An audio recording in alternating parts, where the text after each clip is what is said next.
તો કેમ છો વિદ્યાર્થી મિત્રો, હું છું તમારો મિત્ર આકાશ રાવલ અને મારી એડ્યુસ્કી એકેડમીમાં હું તમારું સ્વાગત કરું છું. હવે મિત્રો, 7મા ચેપ્ટર આપણું જે પૂરું થયું, ચેપ્ટર નંબર 7 યામ ભૂમિતિ જેમ આપણું પૂરું થયું. હવે આપણે જોઈશું આંકડાશાસ્ત્ર. આંકડાશાસ્ત્ર એટલે પાસ થવાનું તમારું ગેટવે કહેવાય મિત્રો. 10મા ધોરણની અંદર તમારે પાસિંગ માર્ક્સ મેળવવા હોય અને પાસ થવામાં મદદરૂપ થતું એક ચેપ્ટર આ જે એ આંકડાશાસ્ત્ર છે મિત્રો.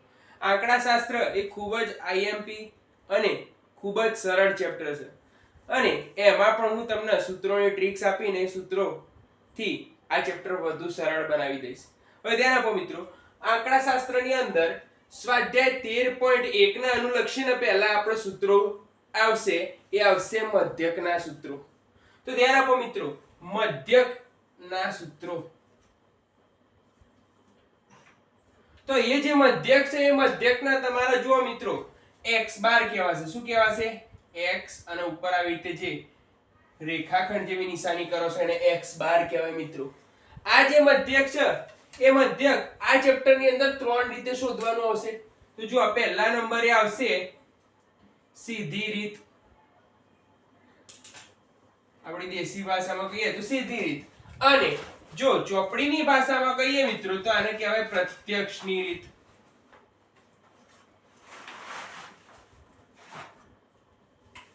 ત્યારબાદ બીજી રીત આવશે મિત્રો, આવશે સીધી રીત બાદ બીજી જે આવશે એ આવશે ધારેલા મધ્યકની રીત.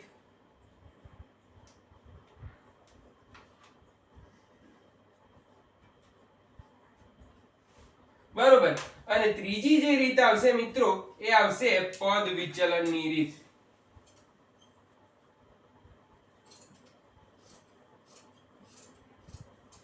હવે ધ્યાન આપો મિત્રો, સીધી રીત છે, સીધી રીતનું એક સૂત્ર હશે મિત્રો. અને સીધી રીતનું સૂત્ર હશે એ સૂત્ર હશે x બાર બરાબર સિગ્મા fi xi. આ સીધી રીતનું સૂત્ર છે ભાગ્યા સિગ્મા fi. આ રીતે સૂત્ર થાય કે સાહેબ આની અંદર સિગ્મા, જે તમે સિગ્મા કહો છો એટલે સિગ્મા એટલે શું? કે સાહેબ સિગ્મા એટલે સરવાળો થાય.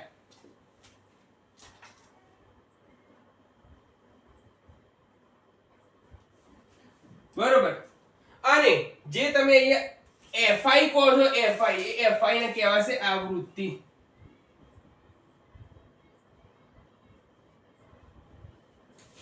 બરોબર. કોની આવૃત્તિ? કે સાહેબ વર્ગની આવૃત્તિ. બરોબર. ત્યારબાદ xi છે મિત્રો, xi શું? તો કે સાહેબ xi એટલે મધ્ય કિંમત કહેવાય.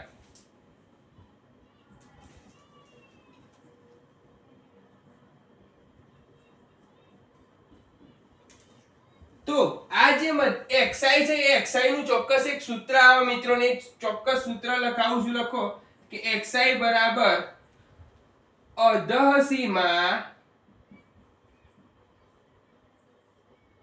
વત્તા ઉર્ધ્વ સીમા ભાગ્યા 2. તો કે સાહેબ અધઃ સીમા અને ઉર્ધ્વ સીમા લખાવ્યું એટલે શું? તો કે સાહેબ પેલી પાકિસ્તાની તે આવી હતી એ સીમા? તો કે ના ભાઈ, આ જે અધઃ સીમા અને ઉર્ધ્વ સીમા એટલે જે આપણો વર્ગ રહેલો છે, એટલે કે વર્ગ આ રીતે હોય મિત્રો,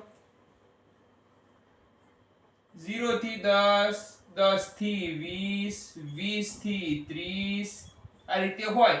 એની અંદર ધ્યાન આપો મિત્રો, જે આગળની સંખ્યા હોય એને કહેવાય અધઃ સીમા અને જે પાછળની સંખ્યા હોય એને કહેવાશે ઉર્ધ્વ સીમા. તો ધ્યાન આપો, તમારે જ્યારે આ વર્ગની મધ્ય કિંમત શોધવાની હોય ત્યારે શું કરવાનું? જે અધઃ સીમા હોય અને જે ઉર્ધ્વ સીમા હોય બંનેનો સરવાળો કરવાનો અને ભાગ્યા 2 કરો એટલે તમને મળી જશે મધ્ય કિંમત. તો કે સાહેબ જુઓ કેવી રીતે શોધવાનું? તો જો હું તમને એક એક્ઝામ્પલ લઈને શીખવાડું કે જુઓ, અધઃ સીમા છે એ 0 છે અને ઉર્ધ્વ સીમા છે એ 10 છે. તો ધ્યાન આપો, 0 વત્તા 10 ભાગ્યા કેટલા? કે 2. તો 10 ભાગ્યા 2 બરાબર એ થઈ જશે 5. તો અહીંયાની મધ્ય કિંમત કેટલી થઈ મિત્રો? તો 5 થઈ. તો તો આ જે વર્ગ કહેવાય મિત્રો, એ વર્ગ શું છે કે ભાઈ 0 થી 10 વચ્ચેના આંક સૂચવે છે. બરોબર. આ વર્ગ છે એ પણ બે પ્રકારના વર્ગ હોય મિત્રો. તો કે કેવી રીતે? તો જો આ 0 થી 10, 10 થી 20, 20 થી 30, આ મિત્રો ધ્યાન આપો, આવી રીતે જે બનતા હોય કે જો આ 10 અને 10 રિપીટ થાય છે, 20 અને 20 રિપીટ થાય છે, તો આ જે વર્ગ બન્યો એ વર્ગ કહેવાય ચોક્કસ વર્ગ.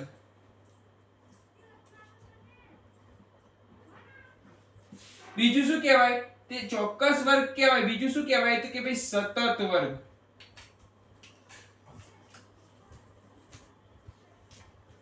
અને બીજો કયો પ્રકારનો વર્ગ આવે કે સાહેબ? તો બીજો પ્રકારનો આવી રીતે વર્ગ આવે, એને કહેવાય અસતત વર્ગ. તો કેવી રીતે?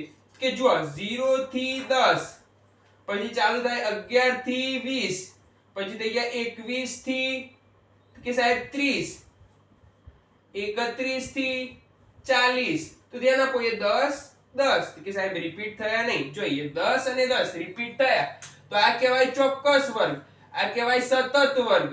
આ કેવું કહેવાય? અસતત વર્ગ કહેવાય મિત્રો. તો આમ વર્ગના પણ કેવા થઈ છે? બે પ્રકાર પડે છે.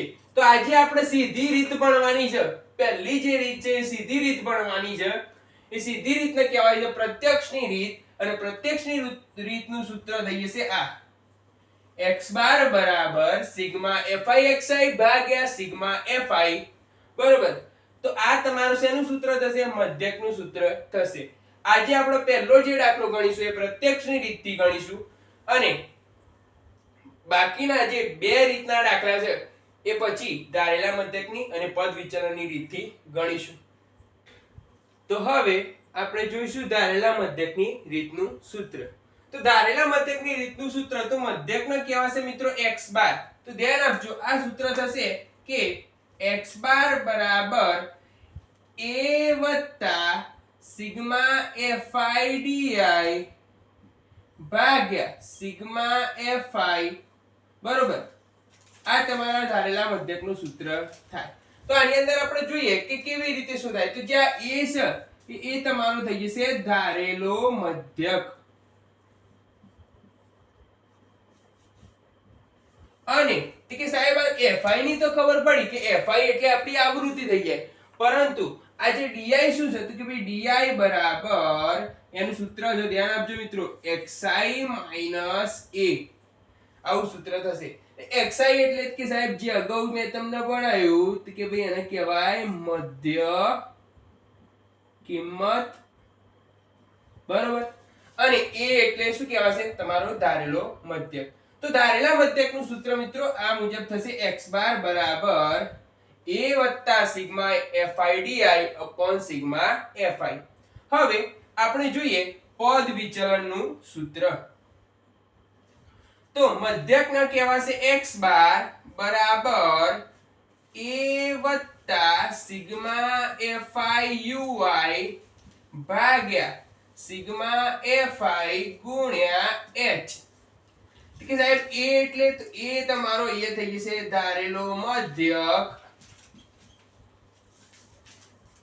અને h એટલે કે સાહેબ h એટલે થઈ જશે વર્ગ લંબાઈ. કે સાહેબ વર્ગ લંબાઈ કેવી રીતે શોધવાની? તો વર્ગ લંબાઈ શોધવા માટે શું કરવાનું? નોર્મલી ઉર્ધ્વ સીમા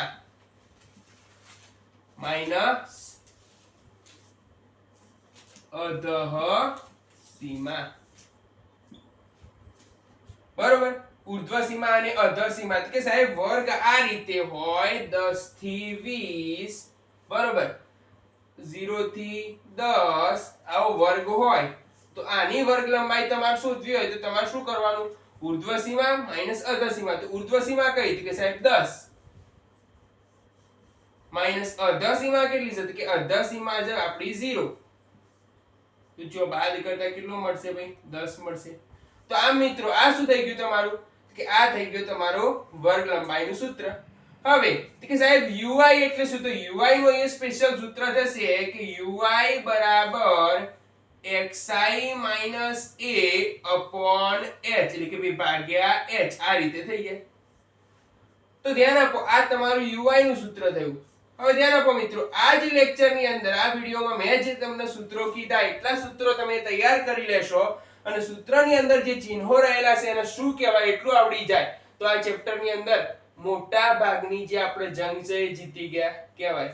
હવે આ સૂત્રનો ઉપયોગ કરી આપણે દાખલો ગણવાનો છે જે આપણે નેક્સ્ટ વિડીયોની અંદર જોઈશું.